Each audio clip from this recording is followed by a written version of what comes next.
What's up, guys? Welcome to Geek Done Right, the show where I talk about whatever it is I feel like. I'm Chris. Thanks for coming to geek out with me. Well, I have some sad news, y'all. Yeah. After 13 long years, my PreSonus TubePre has given up the ghost.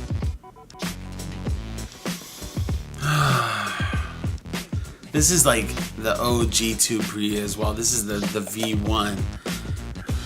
This was the first preamp I ever gotten.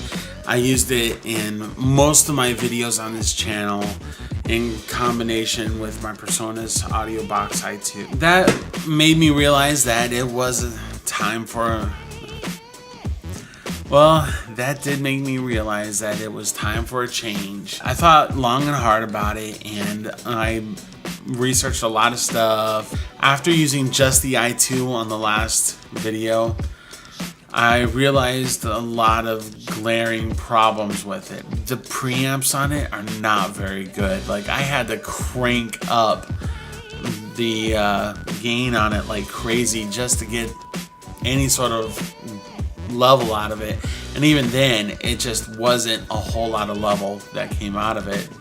It never really was able to take a whole lot of level from the TubePre either, and so with that, I can't recommend it. I mean, that's what I'm recording on right now. I'm having to do a little bit of sweetenings to the audio just to get it to sound the way it is. This is not EQ and compression free. However, you live and you learn.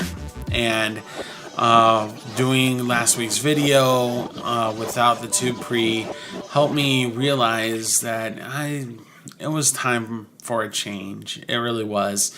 And so with that, here's the exciting part. Out with the old, in with the new. I've got the Studio 6.8 from PreSonus.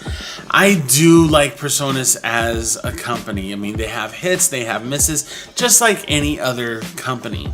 And from what I've been reading, the Studio 6.8 is definitely a hit. One of the things I was looking for in an interface was that it was not powered by USB. In order for the preamps within it to really deliver the kind of sound that you're looking for, it needs to have power beyond what USB can deliver.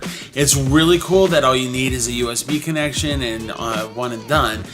However, I wanted something a little more robust, a little more powerful. One of the things I wanted or was looking for was definitely better preamps besides being powered beyond USB. This uses USB just as the connection, and then you have to plug it into the wall. But this has the X Max preamps, which are Class A preamps, and they're solid state as opposed to tube. With the tube, I had to let it warm for a half hour before I started recording anything. So these solid state preamps are supposed to be very transparent, so I just get the sound of my microphone, which is really quite nice. And on top of that though, it comes with Studio 1.3 Artist. You remember me talking to y'all about that? Like, certain pieces of equipment, when you spend a little bit of money on it, which this was $299, let's just call it $300. It's $300. But it comes with Studio 1.3 Artist Edition. It's not their basic edition, like the one that you can get for free. This is the Artist Edition. So let's have a look-see inside and see what we see. And so first in the box, and it kind of fell out when I tried to open it up before. It's pretty much your documentation, registration numbers, and everything like that, and a nice little PreSonus bumper sticker. Isn't that just so cute? One thing I want to point out is with the cables, you actually do get a breakout cable. It has a serial connection essentially, and that's where you're going to get your MIDI in and out and SPDIF connections. That's these on the other end. So if you have, I don't really use MIDI in and out or SPDIF a lot, but it's nice knowing that when I need it, it's there. All right. So here is the interface itself. It's actually wrapped quite nicely. And that's the silica dry pack inside. Don't you just love it? It's like your own personal maraca. I guess you're making music in and outside the box. Ah! Moment of truth. Let's slip this cover off of this baby.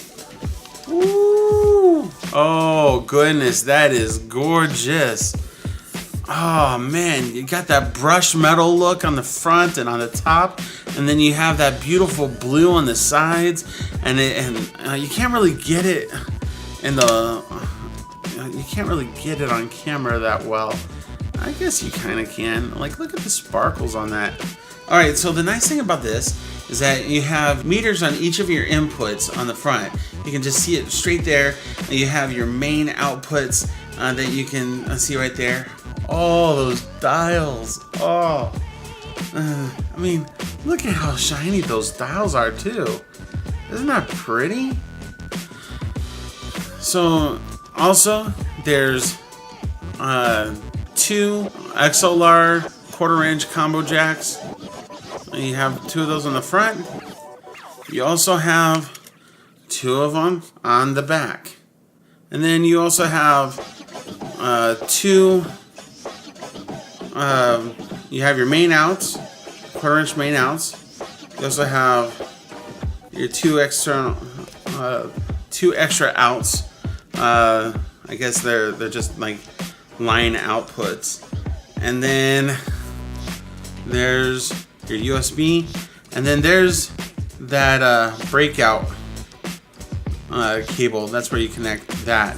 And of course you have a nice on-off switch. One of the things you notice, there's not a whole lot of room to put stuff on the front, so on the back they put the headphone right there on the back.